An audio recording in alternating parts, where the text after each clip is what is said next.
The Hum in the Dark. April 24, 1893, 1 week before the opening of the World's Columbian Exposition.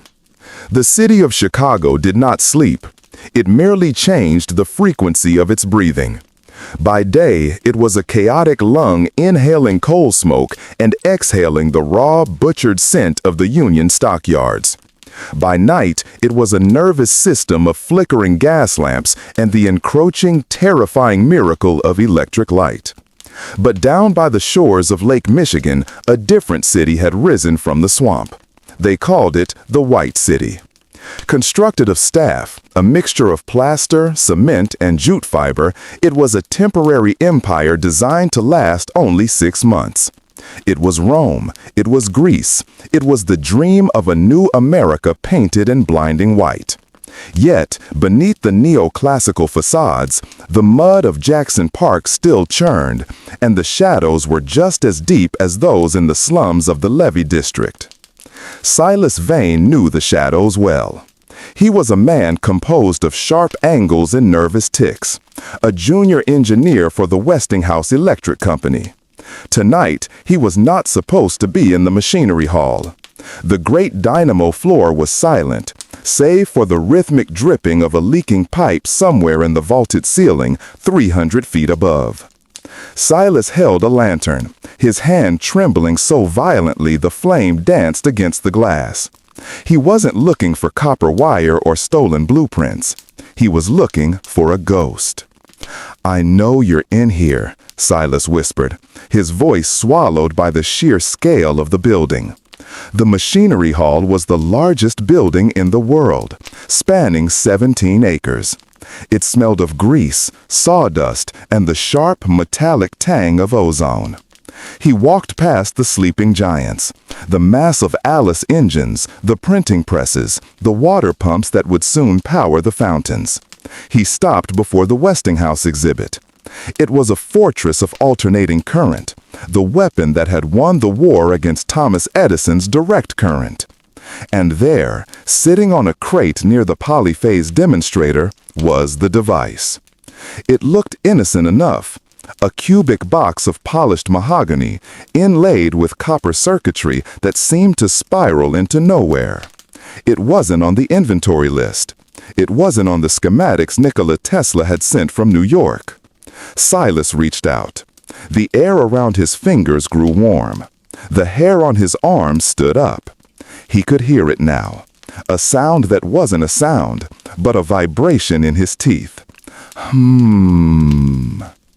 "Don't touch it, Mr. Vane." The voice came from the darkness behind a massive flywheel. It was calm, cultured, and devoid of mercy. Silas spun around, dropping the lantern.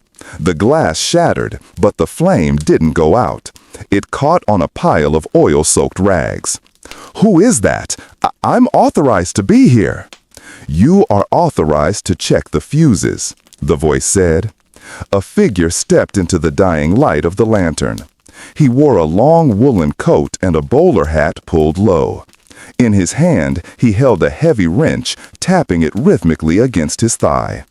"You were not authorized to find the receiver." "The receiver?" Silas backed away, backing into the mahogany box. He felt a jolt, not painful, but deeply wrong, as if his heart had skipped a beat and restarted in reverse. Is this Tesla's or Edison's?" "It belongs to 9 now," the man said. The fire on the floor flared up, illuminating the man's face. Silas gasped. He knew that face. He had seen it in the newspapers, shaking hands with the frantic architects of the fair. "You," Silas breathed. "But why?" "Progress requires fuel, Mr. Vane," the man said, raising the wrench.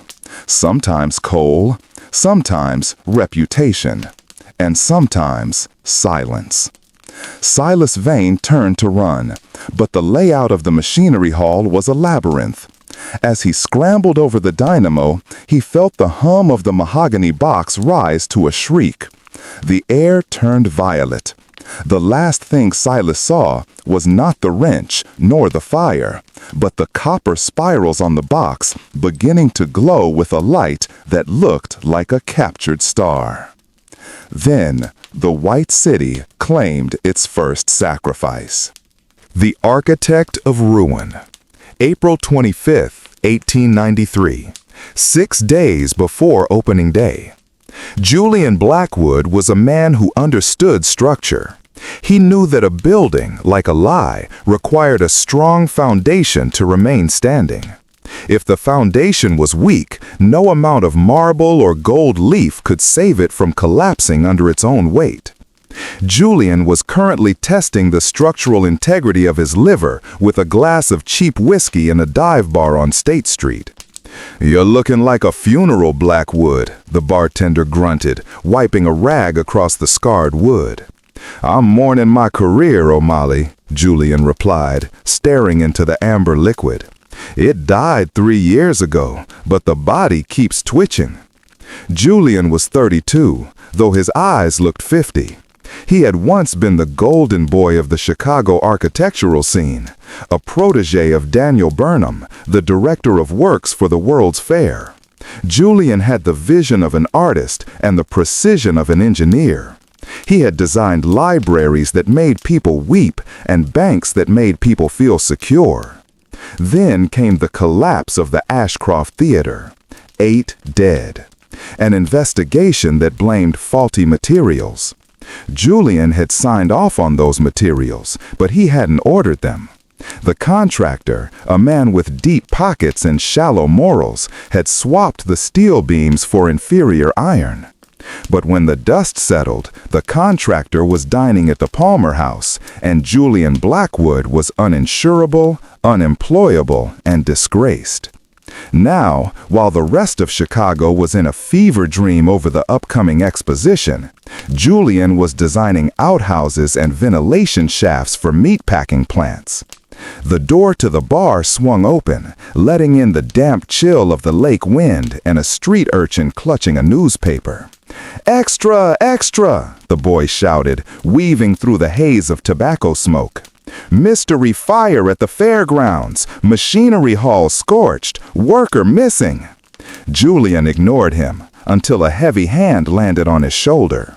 He flinched, his hand instinctively going to the small drafting knife he kept in his pocket. He turned to see a man who looked like a walking boulder. Detective Sergeant Thomas Harrow of the Chicago Police Department. Harrow smelled of wet wool and old coffee. "Drinking before noon, Julian?" Harrow asked, not unkindly. "It's noon somewhere in the British Empire, Tom," Julian replied, relaxing slightly. "What do you want? I paid my tab. I haven't punched anyone in a week." "I'm not here for your tab," Harrow said, pulling up a stool. The wood groaned in protest. "I need your eyes." "My eyes are bloodshot and unreliable." "Your eyes know buildings. They know how things burn, and they know when things don't add up." Harrow leaned in close, lowering his voice. "We have a situation at the fair. Burnham is trying to keep it quiet. The investors are already skittish. If word gets out that the fair is dangerous before the gates even open, the whole thing goes belly up. So, let it burn. Let Burnham preside over the ashes." "A man is missing, Julian. Silas Vane. A kid, 22 years old, Westinghouse engineer." Harrow paused. "And we found something in the wreckage that doesn't make sense. The fire marshal says it was an electrical fire, but the dynamo wasn't even connected to the main line yet." Julian took a sip of whiskey. The engineer in him twitched. "Impossible. No current, no arc, unless he was playing with a battery bank." "That's just it," Harrow said, sliding a folded piece of paper across the bar. "The metal near the ignition point, it didn't melt. It fused. It turned into glass. And the blast pattern wasn't outward. It was inward. Implosive." Julian picked up the paper. It was a rough police sketch of the scene. He traced the lines with a callous-tipped finger. Harrow was right. The physics were wrong. We go lower, not a straight line. We curve. We dig a drainage channel first, parallel to the main tunnel, but deeper. It will capture the river before it breaches the main bore.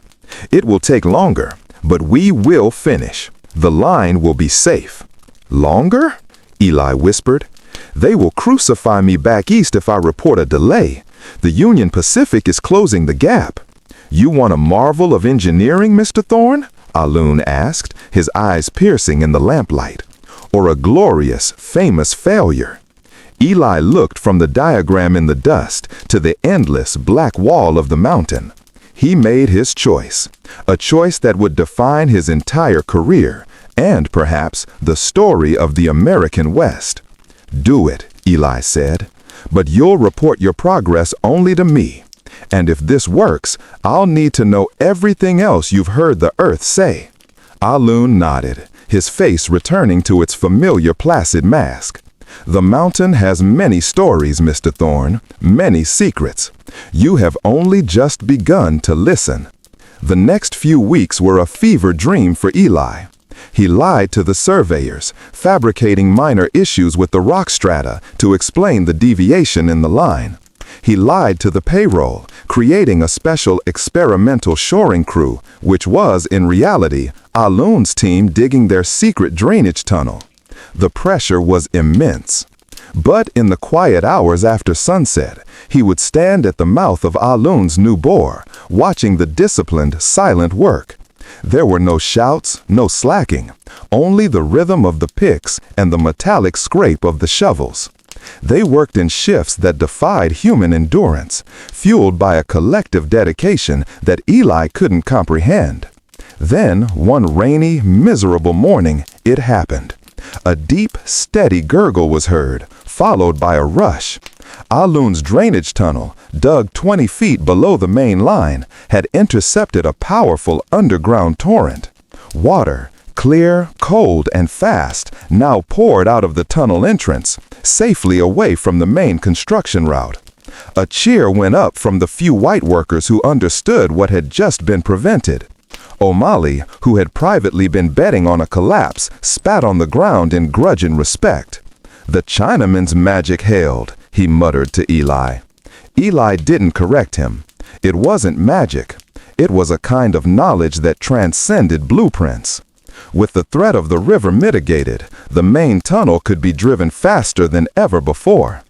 Eli, now trusting Alun implicitly, began to ask him about other sections of the line. Where was the rock softest? Where did the wind pattern shift to deposit the most snow, necessitating a gallery? Where was the cheapest, most stable quarry stone? Alun always had an answer. Not just an answer, but a solution, often rooted in centuries-old Chinese engineering principles, or simply an astonishing intimacy with the natural world. The problem, Alun explained one day, wasn't just the mountain. It was the lack of resources at this altitude. Food, supplies, even clothing. It all had to be hauled up the steep grades, a costly and slow process. The work is hard, Alun said, using his foot to kick a piece of broken, jagged rock. But the men do not mind the work. They mind the waste of effort, the waste of good supplies. But we're supplying the camps as fast as the wagons can climb. What is being wasted? Alun pointed with his chin toward the main supply depot, a crude wooden shed downhill. Your men eat the dried beef and white flour from the east. Their bodies are built on this. It does not give strength for rock work. My men eat rice, dried fish, vegetables we grow. They are lighter, stronger, and they do not get the same bowel sickness as your white crews. Hello, Daniel, Julian said, keeping his voice steady. I see you're still building castles in the sky. And I see you're still breathing, Burnham retorted. He gestured to the floor. We have a problem, and we have 20 minutes before the press gets wind of a fatal accident. I need to know it was an accident. Tell me a worker dropped a cigar. Tell me a fuse blew. Mr. Burnham wishes for a simple explanation, Tesla said softly. His accent was thick, precise, and elegant. But physics is rarely simple when it misbehaves. Julian stepped forward, ignoring Burnham, and knelt by the scorch mark. Harrow was right. It wasn't a standard burn. The wood flooring hadn't just charred. It had been scooped out, as if by a giant, invisible spoon. The edges of the crater were lined with a strange, translucent residue. Julian touched it. It was cold. Silica, Julian murmured. The heat was intense enough to melt the sand in the wood varnish into glass, but it lasted for a microsecond. No soot. He looked up at Tesla. Mr. Tesla, this is your equipment. What creates a heat signature like this? It looks like lightning struck this spot, but there's no hole in the roof. Tesla looked troubled. He tapped his chin with long, slender fingers. High-frequency alternating current can create such heat, but my oscillators are in the hotel. The dynamos here are standard low-frequency for lighting. This is something else. This represents a discharge of energy I have only theorized about. Where is the boy? Julian asked Harrow. Gone, Harrow said. Vaporized or ran away. You cannot vaporize a man without leaving residue, Julian said grimly.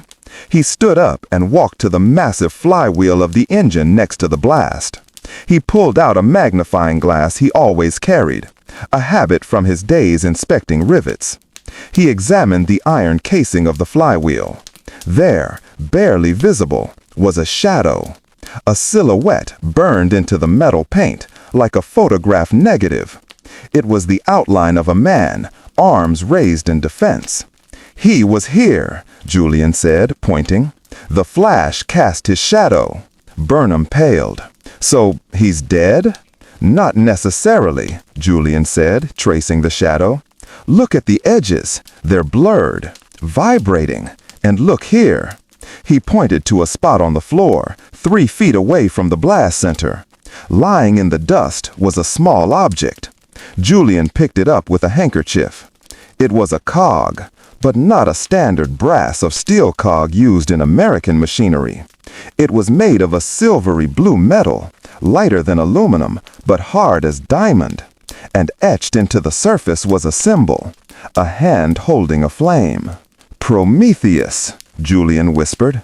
Tesla stepped closer, his eyes widening as he saw the cog. He snatched it from Julian's hand, ignoring etiquette. Where did you get this? Tesla demanded, his calm veneer cracking. It was on the floor. Does it belong to your machines? No, Tesla said, his voice dropping to a whisper. This metal, it is an alloy of titanium and tellurium. I wrote about the theoretical properties of this alloy in a letter to a colleague in Vienna 3 years ago. It should not exist. It cannot be forged in a standard furnace. Someone forged it, Julian said, and someone used it to blow a hole in your exhibit. Burnham stepped in. Gentlemen, I don't care about the metallurgy. I care about the fair. Was this sabotage? Is it Edison? Is it the unions? Julian looked at the scorched floor, the impossible shadow, and the alien metal in Tesla's hand. The investigative reporter inside him, the part of him that sought truth before architecture, woke up fully. It wasn't Edison, Julian said. Edison wants to prove AC current is dangerous. He'd electrocute a cow to prove a point. He wouldn't create a blast that leaves no body. Julian turned to Burnham. You want to know what happened? Someone was testing a weapon or an engine, and it went wrong. Silas Vane interrupted them. Find them, Burnham commanded. Harrow, give Blackwood whatever access he needs, full credentials. But Blackwood, yes? If you leak this to the Tribune, I will personally ensure you never work in this hemisphere again. I'm already ruined, Daniel, Julian smiled thinly. You have no leverage. As Burnham stormed off with his entourage, Tesla lingered behind. He handed the strange cog back to Julian. Mr. Blackwood, Tesla said, You have a sharp mind. Be careful. The variable in this equation is not electricity. It is ambition. Do you know what this symbol means? Julian asked, holding up the cog, the hand and the flame. Tesla hesitated. For a moment, he looked genuinely afraid. There is a club, a group of futurists. They believe that humanity is moving too slowly. They wish to accelerate the timeline. They call themselves the Order of the Chronos. I thought they were merely a philosophy circle for rich, bored men. And now? Now, Tesla looked at the scorched floor. I think they have found a way to steal fire from the gods. Come to my laboratory at the hotel tonight. There is something I must show you. Something I stole from them. Tesla turned and vanished into the shadows of the machinery hall, leaving Julian standing in the wreckage of the future. Julian looked at Harrow. Well, Tom, it looks like I'm employed again. Harrow spat on the ground. Don't get too excited. The last time you were employed, a building fell down. Let's try to keep the World's Fair standing. The Girl in the Golden Cage. April 25th, 1893, afternoon. While Julian Blackwood was inspecting scorch marks, Clara Vance was busy breaking into a safe. Clara was 24, with hair the color of spun copper and eyes that could calculate the value of a diamond necklace across a crowded ballroom. To the high society of New York and Chicago, she was Miss Clara Vance, a debutante from a fading Virginia family, looking for a husband. In reality, she was the best industrial spy in America. She was currently inside the private office of Potter Palmer, the real estate tycoon and owner of the Palmer House Hotel. The office was opulent, filled with velvet and mahogany. The safe was a formidable Diebold model, but Clara had ears sensitive enough to hear the tumblers fall. Click, click, click, thud. She smiled, turning the handle. The heavy door swung open. She wasn't stealing money. Money was heavy and easy to trace. She was stealing information. Her employer, a shadowy syndicate based in London, had paid her handsomely to acquire the geological surveys of the Mesabi Range in Minnesota. Iron ore was the future of steel, and steel was the future of war. She quickly photographed the documents using a miniature Kodak camera concealed in her purse. A marvel of spycraft she had modified herself. She replaced the papers, closed the safe, and spun the dial. She checked her reflection in the mirror. Her dress was impeccable, a deep blue silk walking suit with puffed sleeves, the latest fashion. She adjusted her hat, took a deep breath, and prepared to leave. But as she reached for the door handle, she heard voices in the hallway. Utter madness, Palmer. If the public finds out the Ferris wheel is structurally unsound... Clara froze. She pressed her ear against the wood. It's not unsound, George, came Potter Palmer's voice. Ferris is a genius. But the steel, the shipment from Pittsburgh was delayed. He's using substituted alloys for the axle. Substituted with what? That wheel carries 2,000 people. If it snaps... It won't snap, but that's not the real issue. The issue is the power draw. The wheel requires more electricity than the entire lighting grid of the fair. We need a secondary source. That's why I brought in the consortium. The consortium? You mean the men from the Argent Club? Palmer, they are dangerous. Rumor has it they are experimenting with... The voices faded as the men walked past the door down the corridor. Clara waited a full minute, her heart racing. The Argent Club. She had heard that name before. In a whisper in a London opium den. In a coded telegram she had intercepted in Washington. She slipped out of the office, locking the door with a skeleton key. She walked down the grand staircase of the Palmer House, her mind racing. Her mission was the iron ore surveys. But information about the Ferris wheel? Information about a secret power source and a dangerous group called the Argent Club? That was worth double. She needed a buyer. And she knew exactly who to sell to, or rather, who to partner with. She needed someone who understood the fair, someone who understood engineering, and someone desperate enough not to ask questions. She walked out into the bustling street, hailing a cab. "Where to, miss?" the driver asked. "The Chicago Tribune Archives," Clara said. "I need to look up an old architect." She had read about Julian Blackwood, the disgraced genius, the perfect scapegoat. If she was going to poke the Argent Club, she needed a shield. And Julian Blackwood looked like a man who had nothing left to lose. The Midnight Laboratory. The night air in Chicago was thick with coal smoke, but inside the Tremont House Hotel, where Nikola Tesla had set up his temporary laboratory, the air smelled of ozone and lavender. Julian knocked on the door of room 3327. He had spent the afternoon studying the strange cog. He had tried to scratch it with a diamond file. The file had dulled. He had dipped it in acid. It hadn't tarnished. The door opened. Tesla looked haggard.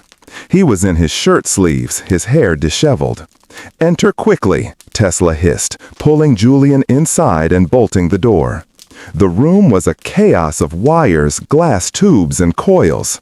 In the center stood a strange apparatus, a glass sphere suspended between two copper pillars, glowing with a soft purple light. "You said you stole something," Julian said, stepping over a pile of schematics. "Do you know why I really left Edison?" Tesla asked, pacing the room. "It was not just about money. It was not just about AC versus DC. It was about the ether." Tesla stopped and looked at Julian with intense, feverish eyes. "I believe the universe is filled with an infinite energy source, the ether. I believe we can tap into it. Wireless power, free energy for everyone. No more coal, no more hunger. A utopia. And the Argent Club? They believe it in too," Tesla said. "But they do not want to give it to the world. They want to weaponize it. They want to control it." Tesla walked to a small safe in the corner. He opened it and pulled out a leather-bound journal. It was old, the leather cracked. "This is the diary of a man named Archibald Campion, an explorer. He vanished in the Amazon in 1887. His belongings were auctioned. I bought this book." The Archives of the Forgotten.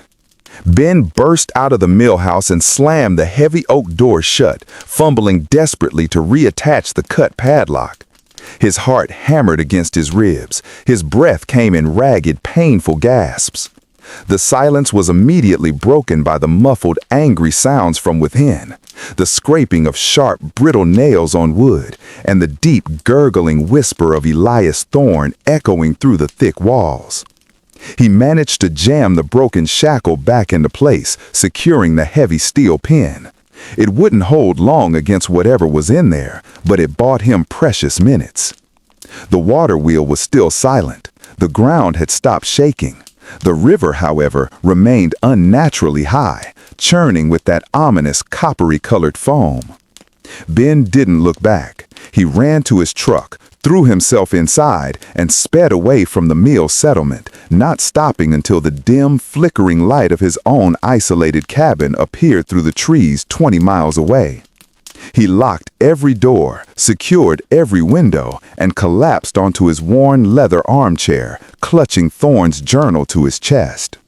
He had touched the supernatural. He had faced the source of the Willow Creek disappearances. The 1973 homesteaders hadn't vanished. They had been absorbed, turned into grinding mechanisms and guardians for the ancient entity sleeping beneath the stone. The girl was a pure manifestation, a lure woven from the fear and memories the mill had consumed. Ben spent the next 24 hours in a state of hypervigilance, fueled by bad coffee and pure terror. He knew the mill was an anomaly, a geographically contained curse. But he also knew the curse required a witness, someone to find the truth, record it, and perhaps become the next sacrifice to ensure the cycle continued. Elias Thorne had written the book. Was Ben Carver destined to be the next chapter?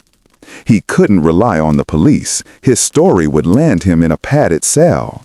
He needed proof, historical, undeniable proof that the mill operated on an occult timeline.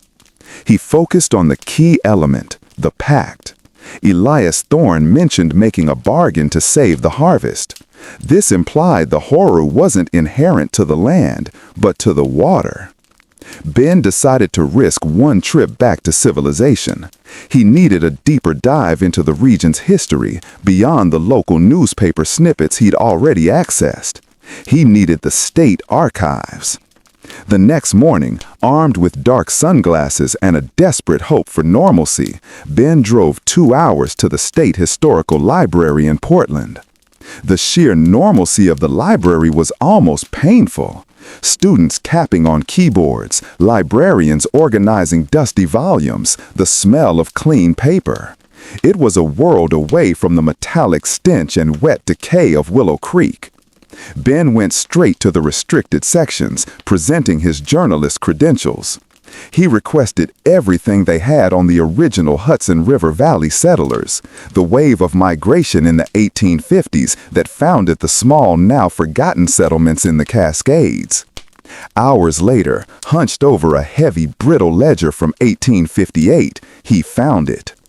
It wasn't a horror story, but a property dispute. The ledger detailed the original purchase of the land for the Willow Creek Mill. The document mentioned the mill's founder, Silas Blackwood, a mysterious and deeply religious man who had purchased the land from a specific, almost forgotten tribe of the Kalapuya people, the Tualatin Band. The gold you mentioned, Eli realized. The secret vein. Alun nodded. The Big Four seek gold. They have hired many parties to survey the slopes for stray veins. They have failed because they only look for surface deposits, shallow and easy. The true vein, the dragon's spine, runs deep. It follows the line of granite we are tunneling through. Alun unrolled a brittle piece of parchment, not a blueprint, but a complex, hand-drawn map covered in intricate ideograms and subtle topographical details that Eli only vaguely understood. This map, Alun explained, is old, passed through my family. It details the mineral seams of this region, brought by a Chinese merchant who visited California long before your ships arrived. It shows that the richest seam of gold is contained within the same granite slab that makes up Tunnel 6. Tunnel 6 was the most dangerous section of the entire project, slated to be blasted through next winter. It was a granite monolith, demanding the heaviest use of nitroglycerin. "You want to mine the gold while we are building the tunnel?" Eli whispered. "That's suicidal. It's too unstable." "The gold is not what makes it unstable," Alun said. "The dragon's spine is encased in soft quartz, easily mined. The instability comes from the nitroglycerin that your company will use to break the granite. Nitroglycerin is clumsy. It makes great speed, yes, but it cracks the surrounding rock, weakening the mountain. If the quartz vein is cracked, the gold is lost to the rubble and the snow." Alun paused, leaning closer. "The secret is not how to take the gold, but how to tunnel through the granite without the shattering force of the great blasts. We need to cut, not break." "But cutting granite is impossible with the timeline we have," Eli protested. "It would take years."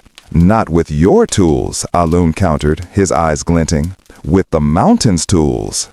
Alun led Eli back toward the gallery workshop, but instead of entering, he stopped at a small, sealed-off compartment carved into the rock face. Alun lit a match and held it up, revealing a stack of strange, heavy iron rings wrapped in canvas. "These are fire pickets," Alun explained, "an ancient method. We drill small, precise holes into the granite.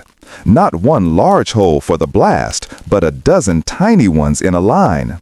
Then we insert the pickets, fill the holes with water, and heat the metal until the granite splits, not shatters, along the line of the cut. Quietly, precisely. This way, the gold remains safe. The precision required was astronomical. It would require extraordinary skill and meticulous patience, and it was incredibly slow. This will take 10 times longer than blasting, Alun, Eli said, despairing. We will lose months. I can't hide that kind of delay. You can, Alun said simply. You told your bosses that Tunnel 6 is the hardest rock in the Sierra. You told them to expect delays. Now you tell them it is even harder than you thought. You will tell them we must revert to the slower, safer hammer and chisel method because the rock is too fractured for nitro. You will tell them it is the price of safety. And the company will hate it, Eli finished, already feeling the hot breath of the Big Four on his neck. They will be alive to hate it, Alun countered. And they will have a railroad that does not collapse. We take the time, we use the fire pickets, we secure the tunnel, and we retrieve the gold. And the gold, where does it go? It leaves the mountain in the pockets of the laborers who go home, Alun stated. No big shipments, no sudden fortunes. A few ounces on each man who leaves for San Francisco. A slow, steady stream. Enough to buy back the family heirlooms. Enough to secure land in America. Enough to buy their freedom. Eli looked at the fire pickets, symbols of patience, tradition, and quiet subversion. He looked back toward the invisible city, a monument to self-reliance. And he knew that the true story of the Transcontinental Railroad wasn't about the speed of its construction, but the price of its human cost and the quiet, revolutionary ways in which that cost was being repaid. He was no longer just building a railroad. He was complicit in the establishment of a hidden financial and cultural dynasty. Let's start with the fire pickets, Eli said, a sense of profound and thrilling danger settling over him. We'll call the new method the silent bore. But if you are wrong about the quartz, Alun, we're all going to be crushed by the mountain. Alun did not smile. The mountain tells me no lies, Mr. Thorne. Only men do. The commencement of the silent bore at Tunnel 6 was an exercise in managing mounting external pressure. As Alun's specialized teams deployed the fire pickets, the official progress charts flatlined. The Central Pacific's daily mileage plummeted from feet to mere inches. The reaction from the east was immediate and savage. Telegrams arrived daily, crackling with fury and impatience. One particularly caustic message from Collis B. Huntington, one of the Big Four, was pinned to Eli's map. Thorne, explain this crawl. Are you digging with teaspoons? The Union Pacific will meet us in the Utah desert, and your legacy will be a hole in the ground. Fix it. Now. CPH. Eli, protected only by the astonishing successes of the prior months, held firm. He dispatched detailed, dense reports filled with technical jargon about metamorphic shear fracture zones and the necessity of controlled thermal degradation to maintain tunnel integrity. He made the process sound excruciatingly technical and vitally important, leveraging his Harvard education as a shield. He only told one truth, that the work was agonizingly slow. The reality was far more focused and intense than his reports implied. Inside the granite heart of Tunnel 6, the silent bore was a highly specialized dual operation. The operation within the granite. The forward face, tunneling. Alun's main crew used the fire pickets. Tiny, precise holes were drilled, the picks heated to white-hot temperatures by small charcoal burners, and the resulting thermal shock split the granite along predetermined lines. The resulting blocks were clean, massive, and easily removed. This technique, though slow, minimized vibrations and protected the surrounding rock structure. The flank, mining. Following just 30 feet behind the tunneling crew, a secondary, smaller team mined the gold. Alan's ancestral map had been flawlessly accurate. The dragon's spine, the rich vein of free-milling quartz laced with spectacular amounts of high-grade gold, ran diagonally across the tunnel's path. The miners used small, hand-powered drills and careful chisels to extract the quartz vein, leaving the surrounding granite intact. The extracted quartz was immediately sacked and taken out in sealed, nondescript canvas bags labeled simply rock samples. The secrecy demanded a complete separation from the main work crews. The Irish and European laborers, who were still vital for timber shoring and rail laying outside the tunnel, were convinced the Chinese crews were performing black magic inside the mountain, a necessary myth that helped guard the secret. One afternoon, O'Malley, the foreman, cornered Eli, his face grimy and his eyes bloodshot from the stress. "Mr. Thorne, you gotta tell me, what are they doing in there? I hear no thunder of the nitro, only a low hiss and the tap, tap, tap. They've been on that mile for 4 months. The lads are talking about sabotage. They say the Chinamen are building a temple in there, not a tunnel." Eli fixed O'Malley with a serious gaze. "They are saving your life, O'Malley. The rock in Tunnel 6 is dangerously unstable. Any major blast would cause a massive cave-in. Alan's method, the silent bore, is a proprietary technique that removes the rock in massive interlocking blocks, ensuring the roof doesn't fall on our heads." The ritual of the turning. Ben reached the isolation of his cabin just before dusk. He was shaking, not just from fear, but from the adrenaline that coursed through him after the terrifying encounter with Mr. Gray. The knowledge that the curse was protected by a living, calculating agent made the situation exponentially worse. He knew he had to act before Mr. Gray could restore power to the water wheel. The silence was his greatest weapon and his only window of opportunity. He needed to destroy the original mechanism that redirected the creek's flow, the very dam or channel that Silas Blackwood had constructed in 1858 to point the mouth of the spirit at the settlement.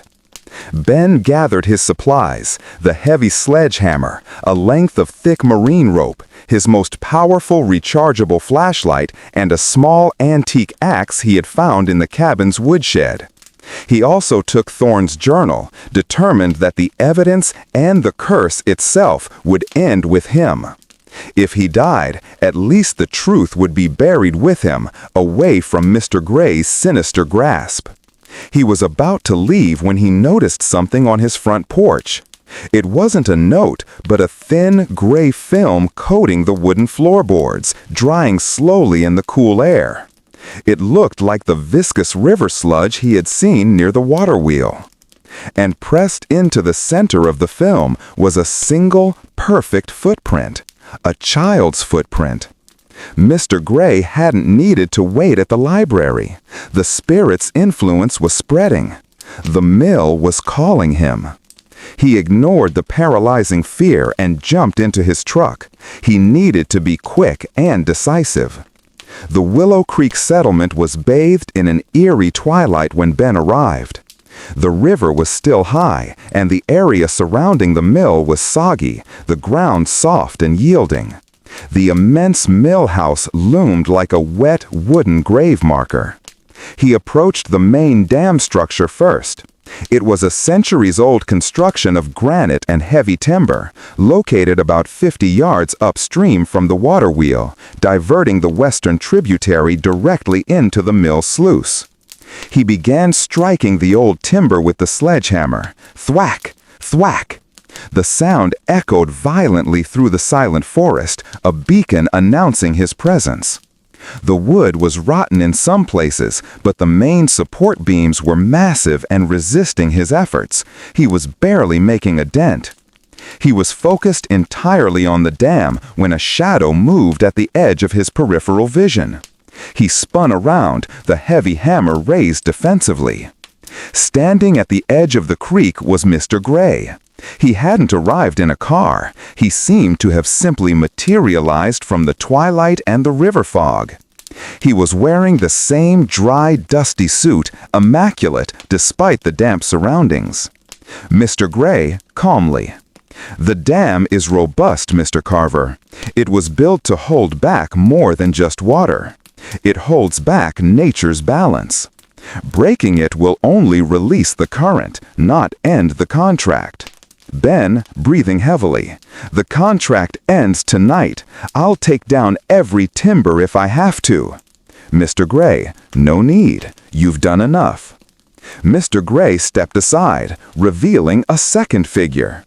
It was a woman, mid-40s, dressed in clothing that looked painfully familiar to Ben. A sensible, rain-slicked jacket and hiking boots. Her face was pale, her expression confused, and she was crying silently. "Ben, who is that?" "This is Mrs. Helen Vance. She was driving to her daughter's graduation. Unfortunately, her car developed a sudden fault near the old logging road. A simple, predictable occurrence. She is the replacement witness." Ben understood immediately. Mr. Gray had brought a fresh, sane mind, a mind that knew nothing of the horror, to observe and absorb the madness, allowing the cycle to complete without Ben's involvement. Mr. Gray, "She will find the journal. She will enter the mill. She will witness the turning. And then the spirit will feed on her truth, and you, Mr. Carver, will simply be excess material." As if on cue, the muffled, hungry scratching from inside the locked mill house intensified, sounding like a dozen animals fighting to get out. "Let her go! This is between me and that thing!" Mr. Gray shaking his head. "It is never just between two people. The mill requires a community, and the community requires a story." Mr. Gray pointed toward the mill house. From the second-story window, the small girl in the nightgown appeared again. But this time, she was not alone. Behind her stood two figures. The skeletal, backward-walking creature Ben had seen, and another, older figure, draped in what looked like the remnants of an 1870s linen shirt. They were staring out, anticipating the arrival of the new witness. Mr. Gray took a single, deliberate step toward Mrs. Vance, gently pushing her toward the millhouse door. Ben dropped the sledgehammer and lunged, tackling Mr. Gray. They hit the soggy ground with a loud thwump. Mr. Gray was surprisingly strong, his body hard and unyielding despite his slender frame. Mr. Gray, in a dry, furious whisper, "Fool, you cannot intervene in the ritual." Ben grabbed a handful of the man's dusty suit and slammed his head repeatedly against the wet earth. He felt a moment of pure, blinding rage, the rage of a cornered man fighting something inhuman. Mr. Gray didn't bleed. His face, when Ben finally pulled back, was unmarked, but his eyes were blazing with a cold, pale light. "The spirit is awakened now. You have forced its hand." He let out a sharp, bird-like cry. Instantly, the entire area was plunged into chaos. The creek water, which had been high but manageable, roared into a massive wave. The flow slammed against the mill structure. And then the sound returned. Thump, thump, thump. The water wheel was turning again, incredibly fast. Mr. Gray had found a way to activate the mechanism remotely, perhaps simply by drawing the mill's attention. The terror on Mrs. Vance's face was replaced by a strange, numb curiosity. Her eyes went blank, her shoulders slumped, and she began to walk, slow and steady, toward the millhouse door. She was being drawn in. Ben knew he had seconds. He couldn't fight Mr. Gray and save the woman. He made a brutal decision. He grabbed the heavy marine rope, looped it around a nearby granite slab, and wrapped the other end tightly around Mr. Gray's chest. "You wanted the current? Take it." He kicked Mr. Gray hard, rolling the man toward the creek's bank. The rising water immediately began to pull on the man and the rope. Mr. Gray didn't fight the rope. He simply smiled that thin, horrible smile as the cold river water engulfed him. The next 48 hours were a blur of adrenaline, exhaustion, and high-stakes danger. Eli Thorne was now completely transformed from a nervous engineer into an active conspirator, dedicating himself to running interference against the Central Pacific itself. Day 1. Mining the Dragon's Spine. Eli's primary job was to create a zone of absolute isolation around Tunnel 6. He ordered O'Malley to halt all external work, rail laying, timber cutting, and hauling on the pretext of an emergency structural assessment inside the tunnel, claiming he needed silence to monitor subtle shifts in the rock.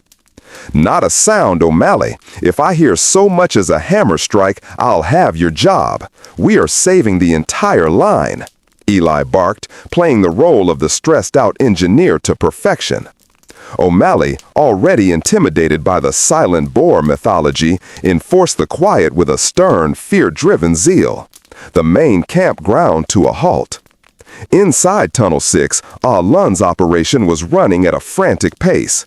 The miners were deep in the quartz vein, using short, precise strikes of chisels and picks to pry the gold-laden rock free.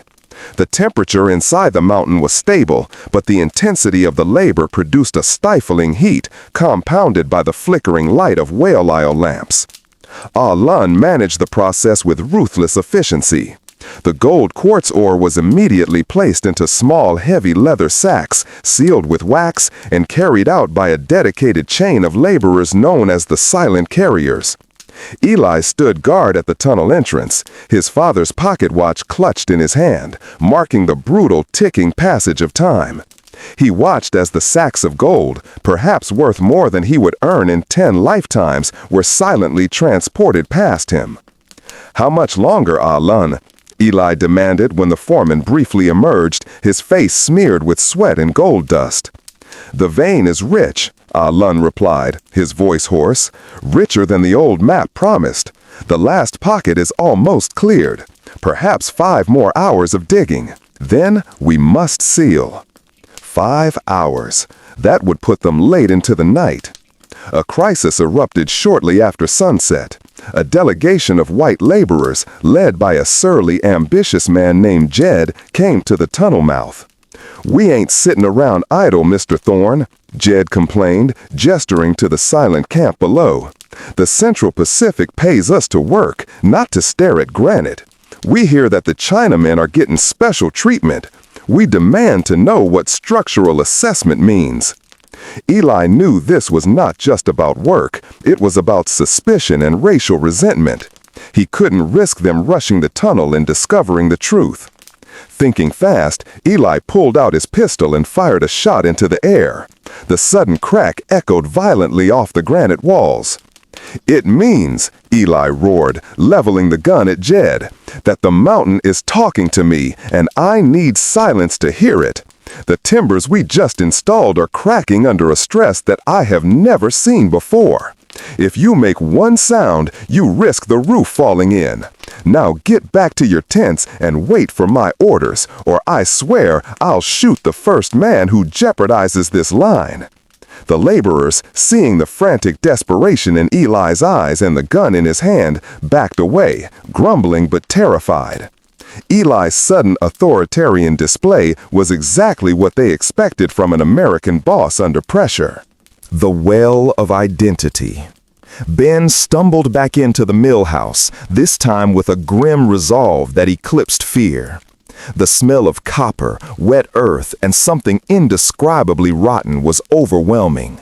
The entire structure was shaking violently, the roaring of the accelerated water wheel a physical assault on his ears. He didn't waste time on the first floor.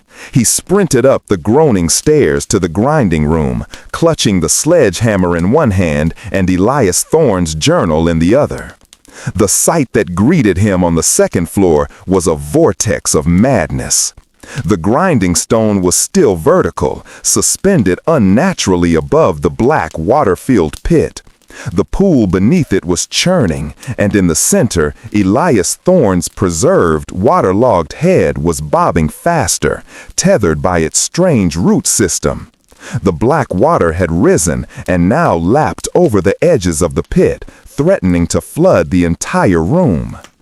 And they were all awake.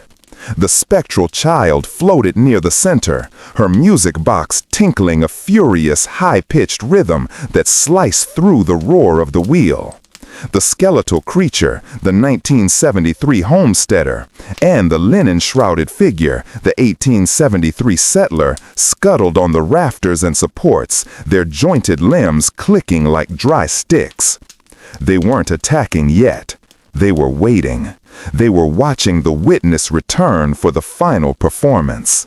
Child, her voice now competing with the roar, sounding like static. "You came back, witness. The hunger is high. The wheel turns for you." Elias Thorne, gurgling from the pit. "Write it down, Carver. Let the truth survive the grind. We need you to write it." Ben realized their intention. They didn't want to simply kill him. They wanted him to fully document the terror, to record the truth so the spirit could consume it, the ultimate meal of self-awareness and terror, and then use that recording to lure the next victim. He hurled the sledgehammer away from the pit, aiming for the main wooden support beam near the wall. "Ben, I'm not writing anything. I'm ending this." He ran toward the beam, but the child darted in front of him, floating low to the ground. "Child, Daddy says pay attention. You must see what you have done." She pointed a thin gray finger at the pit. The black water surged. From the swirling darkness, a vast pale shape emerged momentarily. Not a monster, but a face. It was immense, featureless, and concave, like a depression in the water itself. It was the Chakwamaswalix, the eating spirit. A wave of crushing despair and total forgetfulness hit Ben. For a moment, he couldn't remember his own name. He couldn't remember why he was holding the journal. He couldn't remember the face of his editor or the city he came from. He was hollow, empty. The spirit was drinking his memories. He fought the emptiness with a singular, desperate thought: the hammer. He lunged for the sledgehammer he had thrown earlier. As he did, the skeletal creature dropped from the rafters, blocking his path. It landed silently, its grinding teeth clicking maniacally. Ben didn't hesitate. He sidestepped the creature and used the antique axe he was carrying, swinging it low and fast. The axe blade met the creature's twisted shin bone with a sickening thwack of dry bone splintering. The creature let out a high-pitched, rattling scream and collapsed, its unnatural body unable to heal or cope with physical injury. Ben snatched up the sledgehammer. The linen-shrouded figure, the 1873 settler, dropped from above, lunging at Ben's back. Ben whirled and swung the hammer like a baseball bat, connecting with the figure's rib cage. The old bones and dry linen exploded in a cloud of dust and brittle shards. He was finally alone with the spirit and its lure. The child looked stunned, her music box slowing to a stutter. "Child," a cracked whisper. "You are fighting the story. You can't change the truth." Ben stood before the main support beam, ignoring the stinging pain of the lost memories. He raised the hammer high. "Ben, the truth is, this mill is coming down." He slammed the hammer into the beam near the foundation. Bam! A heavy vibration shuddered through the structure. The spirit reacted instantly. The massive grinding stone, suspended vertically, began to lean, not toward Ben, but toward the black pit. Elias Thorne, a final frantic gurgle. "The stone must turn! The contract!" The child let out a scream that was a pure, horrifying tone, no longer a child, but the shriek of a demonic frequency. The stone crashed back onto the wooden floor over the pit. Cracoom! The impact sent a tidal wave of the black, foul water sweeping across the room. Ben was soaked in the horrific liquid, which tasted of metal and decay. The grinding stone had resealed the pit, but the creature's final act of desperation was complete. Elias Thorne's head was nowhere to be seen, having been crushed back into the water by the descending stone. The child, however, was still floating, now above the grinding stone, and she was furious. "Child, you did not stop it! The water still flows! The spirit is angry!" The water wheel outside went from a roar to an impossible hyperspeed shriek. The entire mill structure began to twist and groan, the wood protesting against the unnatural force. Ben knew he had minutes before the whole building ripped apart. He had failed to destroy the dam, but the mill was the epicenter. If he destroyed the main support, the mill would collapse into the river, disrupting the redirection and hopefully crushing the spirit's focal point, the grinding stone. He slammed the sledgehammer into the beam again and again. Bam! Bam! The wood cracked, dust rained down. The child screamed, flying toward him, her empty eyes fixed on his face. She raised her arms, her hands elongated and gray, like the creatures he had seen earlier. "Child, you will be the new daddy! You will grind!" Ben had time for one final swing. He ducked the child's desperate grasp, his own hand flying to his chest, where he still clutched the journal. He brought the sledgehammer down with all his remaining strength. Crass snap! The main support beam snapped with the sound of a pistol shot. The entire mill house listed violently. The sound of rending wood, snapping joists, and rushing water became deafening. The child, inches from Ben's face, suddenly went limp. Her terrifying eyes went dull, and she began to dissolve, turning into a plume of white, cold steam that was immediately swallowed by the chaotic sound. The spirit was momentarily silenced. Ben felt the floor tilting beneath his feet. He threw himself toward the window opening, launching himself out just as the mill structure completely gave way. He hit the rising river water with a bone-jarring splash. The Willow Creek Mill, the site of 2 centuries of packs and horror, collapsed into the raging river with a massive, final, catastrophic roar.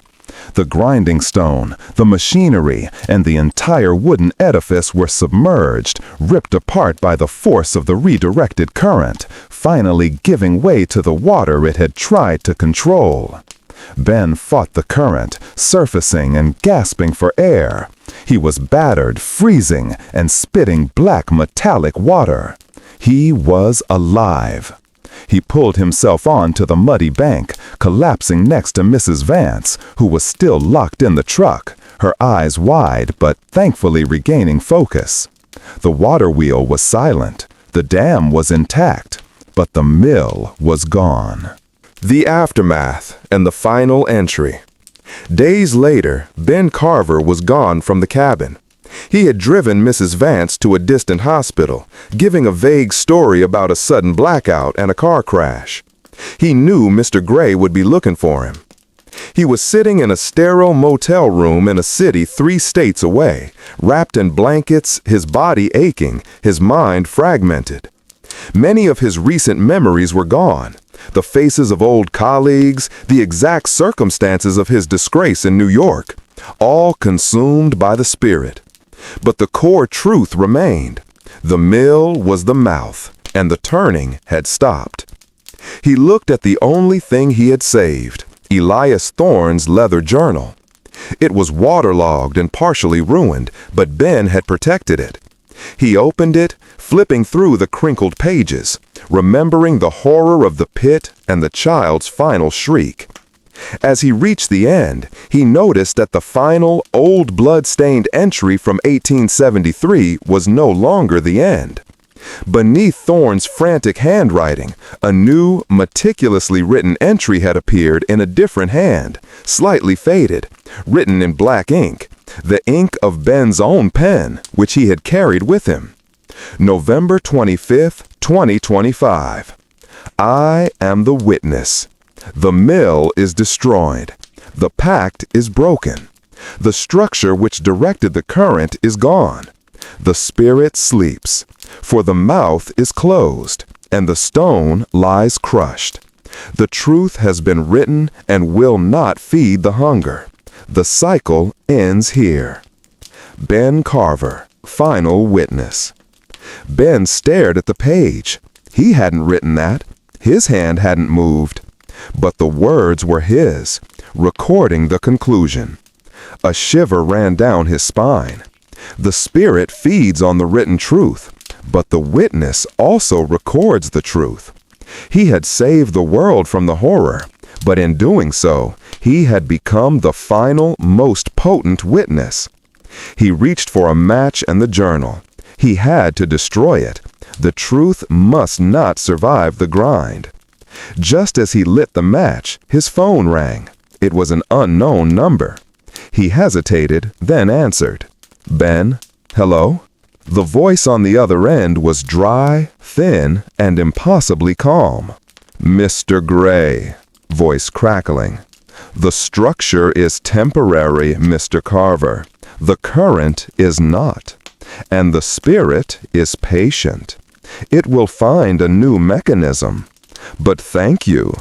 You have sealed the truth perfectly. Now the spirit knows exactly what to look for when the water flows again. Ben, you're alive? Mr. Gray, I am the keeper of the pact, not a victim of the turning. I am simply awaiting the next sign. There was a long pause. Ben held the match close to the journal. Mr. Gray, you know, Mr. Carver, the mill's greatest failure was being confined to wood and water. Next time, the spirit will need something far more powerful, something that can hold all the world's memory and identity in one place. Something digital, something universal. Mr. Gray chuckled, a sound like dry leaves scraping pavement. Mr. Gray, now destroy the journal, witness. Sleep well. Your story is complete. Mine is just beginning. The line went dead. Ben stared at the phone, then at the journal.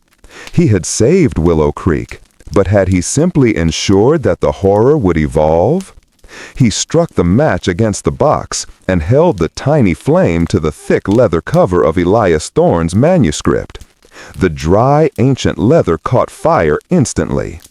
As the flames devoured the pages, Ben closed his eyes, hoping he hadn't just burned the memory of one evil, only to unleash a far greater one. With the tunnel successfully breached and Supervisor Stone placated by the sudden progress, the Central Pacific resumed its brutal, mechanized pace. The Union Pacific was catching up quickly, and the pressure to complete the final few hundred miles was overwhelming. Eli Thorne was now a hero. His slow, meticulous engineering at Tunnel 6, which had supposedly saved the mountain from collapse, was hailed as a brilliant move of foresight. The Big Four, though still greedy for speed, admired the result. They promoted Eli, assigning him to the final rapid track-laying sections in the Nevada desert, a place where speed was everything and mountains were non-existent. But Eli's heart was no longer in the blueprints. It was back in the granite, tied to the fate of the invisible city. Alun, true to his word, had performed the final act of the conspiracy, the vanishing. Eli arrived at the site of the invisible city 2 days after the final blast, pretending to conduct a survey of a nearby stream. The bowl of land was empty. The turf-roofed lodges had been dismantled, the earth smoothed back over the holes, and the sod replaced. The carefully terraced gardens were gone, the soil raked to look like natural rocky scrub. The blacksmith's forge and the crushing mill, every scrap of metal, every bit of charcoal, every tool, had been removed. Even the subtle scent of medicinal tea and opium was gone, replaced by the crisp, sterile smell of the high altitude. It was as if the community of several hundred people, which had lived and worked there for years, had never existed. Eli walked through the empty space, feeling a strange mix of awe and profound loneliness. They had done more than just relocate. They had erased themselves from the land, leaving no trace for the Guaylo to find. They had engineered their own freedom. He found only one sign that they had been there, and it was deliberately left for him. Tucked into a crevice of the granite outcrop that had shielded the city was a small, polished stone, a piece of quartz the size of his thumb. It was veined with pure, raw gold. Beneath the stone, scratched onto a piece of smooth slate, was a single, simple character in Chinese, E.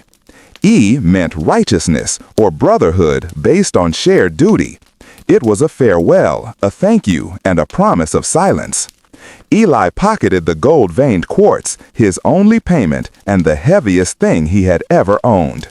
He never saw Alan again, nor any of the silent carriers, though he knew they were out there, dissolved into the burgeoning Chinese communities of San Francisco, Sacramento, and the mining towns, using the dragon spine gold to slowly and surely establish a powerful, independent life for themselves. Eli left the Sierra Nevada and was immediately thrust into the frantic, chaotic world of the final race. The Central Pacific was now laying track at a furious pace, trying to match the near-impossible speed of the Union Pacific across the flat Nevada and Utah deserts. This was conventional railroading, sheer muscle, speed, and logistics. No need for fire pickets or silent bores. But Eli carried the lessons of the invisible city with him. He drastically altered the company's supply chain, arguing for smaller, faster mule trains to deliver rations and water, a direct application of Alan's philosophy of efficient, decentralized distribution. He insisted on using the long life nails, the spikes secretly forged in the gallery workshop, even creating new order sheets to cover the fictional purchase of the superior steel. The Central Pacific's track was solid, reliable, and required far less immediate maintenance than the Union Pacific's line, which was being laid so quickly it often buckled under the weight of the supply trains. Supervisor Stone, who remained Eli's direct, irritating superior, only saw the results. "You're a damn genius for organization, Thorne," Stone admitted grudgingly one scorching afternoon, watching a mile of track disappear into the horizon in under an hour. "You found a way to make the Chinamen work like fiends up in those mountains, and now you're making this desert operation sing." "Efficiency, sir," Eli said, wiping sweat from his brow, his voice carefully neutral. "We eliminated the waste." The truth was that the laborers, even those who were not Chinese, were performing better. Eli had integrated elements of the invisible city's lifestyle into the main camps. Clean water management, better food preservation, and mandatory rest periods.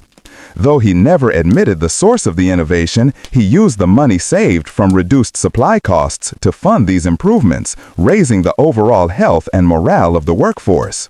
On May 10, 1869, at Promontory Summit, Utah, the world watched as the Central Pacific's engine, the Jupiter, met the Union Pacific's number 119.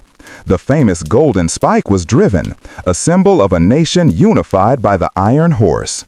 The Transcontinental Railroad was complete. Leland Stanford, amidst great fanfare, declared it the crowning achievement of American ingenuity and speed.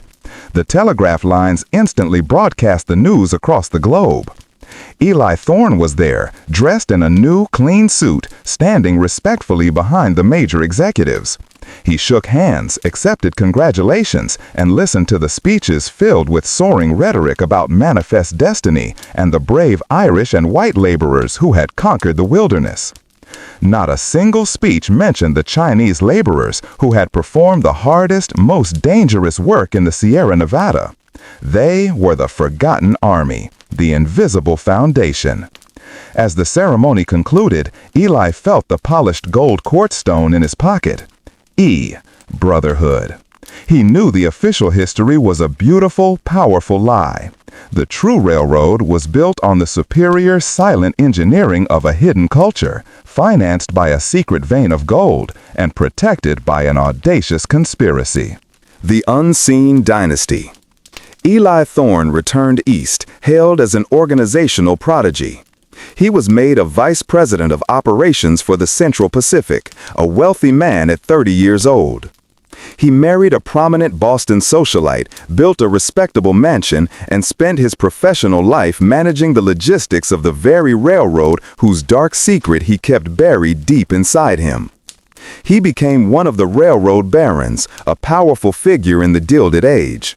But unlike many of his contemporaries, he used his influence subtly, always arguing for better working conditions, safer tracks, and fair wages for all laborers, quietly channeling the principles of the invisible city into the American industrial system. The rise of the Tongs. Meanwhile, the Dragon Spine Gold was hard at work. The wealth was never consolidated into one massive fortune that could attract the attention of the American government or the Big Four. Instead, it was diffused through the growing Chinese immigrant communities. Ah Loon and his most trusted associates used the capital to form a network of mutual aid, protection, and business interests, a kind of covert economic consortium. In American history, these groups were often feared and misunderstood, labeled as Tongs, a term for association. But Ah Loon's consortium was different. They did not deal primarily in typical illegal enterprises. They controlled the supply of high-quality goods, specialized labor, and reliable credit within the Chinese communities of San Francisco, Portland, and New York. They funded the purchase of prime farmland in California, quietly establishing independent supply chains for fresh produce that bypassed the prejudiced white markets. They operated the fastest, most reliable underground mail system for immigrants seeking to send money and messages back to China. Most crucially, they invested heavily in steamship lines running between Hong Kong and San Francisco, ensuring a safe, non-exploitative passage for new immigrants, often funding their journeys outright, thereby guaranteeing their loyalty. Ah Loon, though never seen in public, became the silent, powerful chief of this network, the Mountain Elder, known only by reputation and the astonishing, reliable quality of his operations. The invisible city had evolved from a physical settlement into a massive, nationwide, invisible financial and logistical dynasty. Decades passed. The American economy boomed, built on the solid foundation of the Transcontinental Railroad. The Big Four became legendary titans of industry, their names etched in history books. The earthquake and the revelation. The year is now 1906. Eli Thorne is 67 years old, a retired industrialist, respected and wealthy. He lives in San Francisco, still keeping the silent promise of Yi.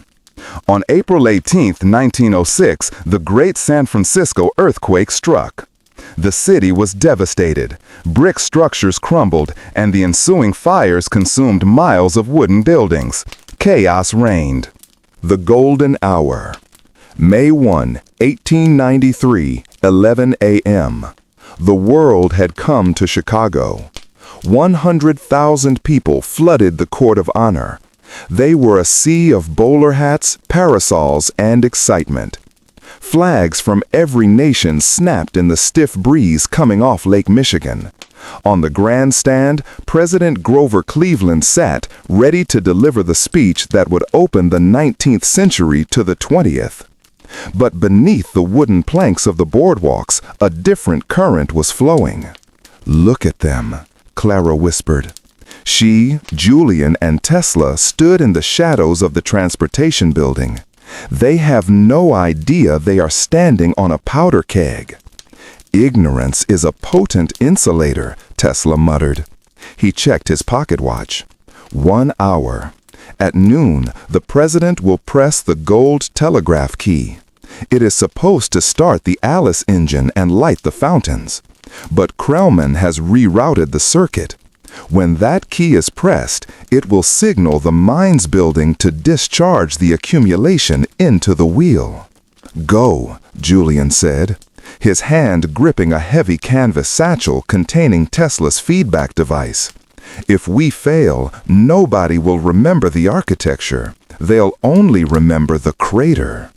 Tesla vanished into the crowd, heading for the electricity building. He moved like a shadow, A man out of time. Julian looked at Clara. She was pale, but her hand was steady near the pistol concealed in her coat. "See you on the ground," she said. "Or in the air," Julian replied grimly. He turned and looked up. The Ferris wheel loomed over the plaisance like a bicycle wheel dropped by a giant. It was 264 feet tall. The cars, each the size of a bus, hung motionless. The steel latticework looked impossibly fragile against the gray sky. He began to run. The Iron Spider. 11:20 a.m. The Ferris wheel was closed for the ceremony, guarded by a ring of Krellman's private security. But Julian didn't need the entrance. He needed the structure. He slipped behind a popcorn stand and vaulted the perimeter fence. He reached the massive concrete footing of the northern tower. The steel was cold and vibrated with a low-frequency hum. The machine was already waking up. Julian began to climb. He wasn't a young man anymore. His knees ached. His breath came in ragged gasps. But his hands, calloused from years of drafting and bricklaying, found purchase on the rivets and cross-bracing. 30 feet up. The sounds of the crowd became a dull roar. 60 feet up. The wind began to bite. It pulled at his coat, trying to peel him off the girder. He looked down. He saw Clara moving through the maintenance yard below. She was creating a diversion. He saw a flash of gunpowder. She had rigged a steam pipe to blow. Steam erupted, blinding the guards. Keep climbing. At 100 feet, the structure shifted. Clang. Julian froze. He looked down.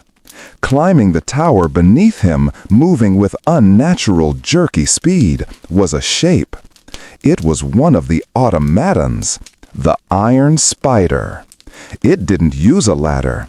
It punched its brass fingers directly into the steel girders, pulling itself up, hand over hand.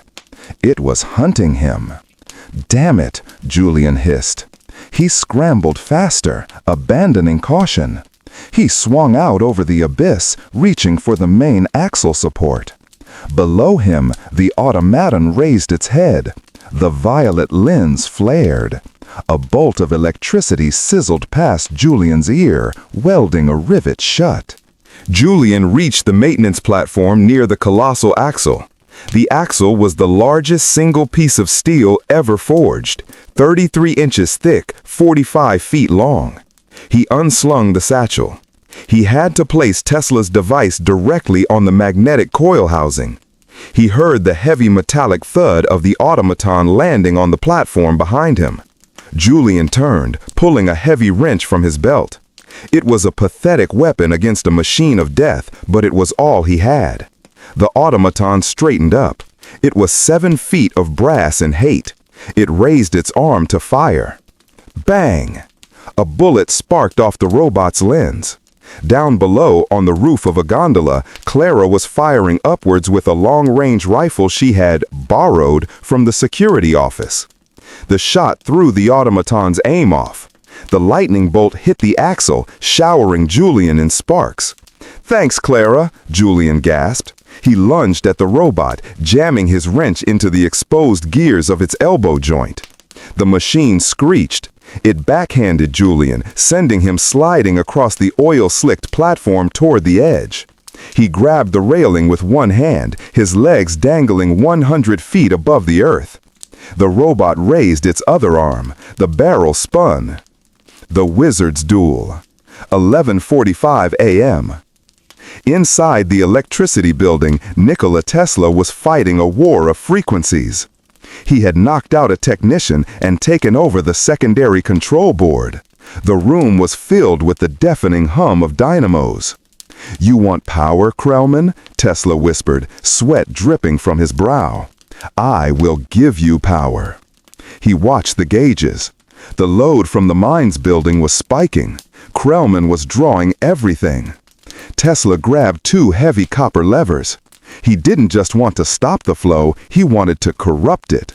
He began to manually pulse the grid, introducing a chaotic dissonance into the AC current. Ideally, this would disrupt the magnetic field Krellman was building. Suddenly, the door burst open. Victor Krellman stood there, flanked by 2 guards. He held the prism key in his hand. "Did you think I wouldn't check the grid, Nikola?" Krellman smiled. "You cannot stop the future." Krellman inserted the key into a portable socket connected to the main line. The president is about to speak. The circuit is live.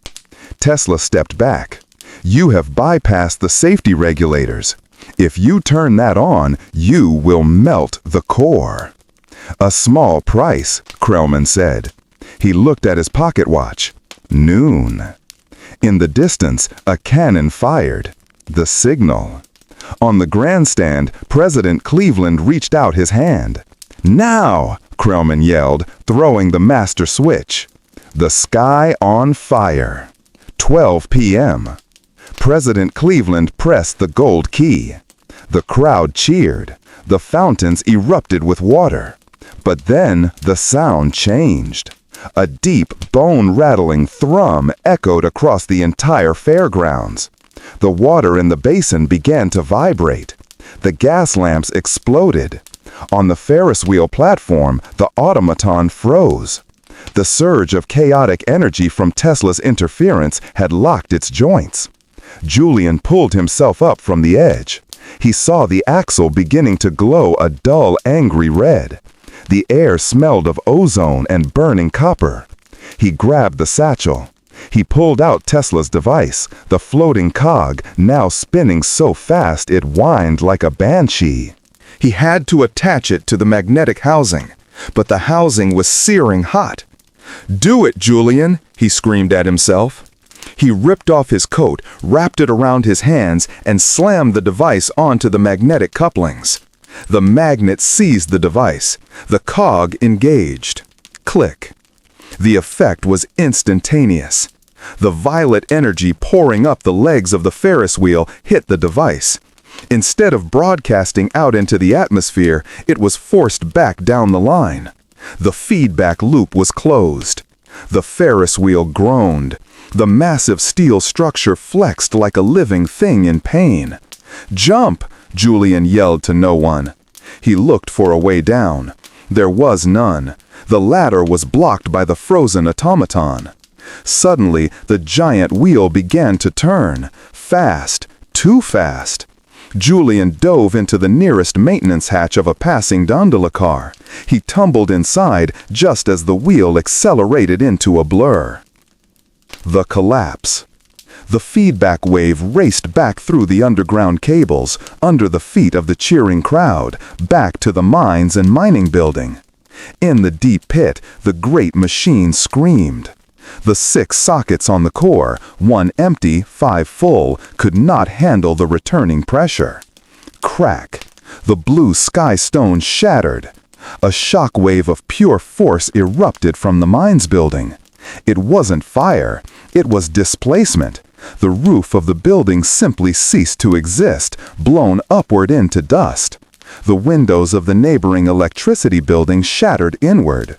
In the control room, the panel exploded in Krellman's face.